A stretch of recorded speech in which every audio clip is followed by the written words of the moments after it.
All right, crew, we're looking to do a full system swap here on this unit. We're down in the basement, just right off the stairs, and then off to my left over there, there is a walkout basement. So we'll be able to utilize that door without having to walk through the main floor. All the flooring down here is unfinished, it's all concrete. Looking to do a S9 X2. This unit is 40 inches tall. So we'll do a 6-inch base, S9 X2 on top of that. That'll get us to the same height.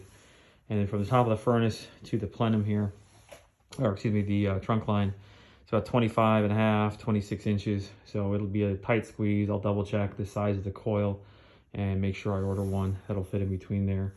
Currently it's just a single 2-inch pipe on the exhaust exiting out right over there. On the return side, we've got a 12 by 22. I'll probably end up making this a 12 by 25. We got 32 inches to play with here, 70 from the return down to the floor. So I'll order we'll do 12 by 25 or a 10 by 25, and I'll get a new one made that's 70 inches tall. We've got a little over 9.5 inches here. The 1210 box will take up 7 of that. Plus this is offset, so we'll need to do probably, I'd say, a 3 to 5 inch filler piece. We'll just have to make that on site to connect everything.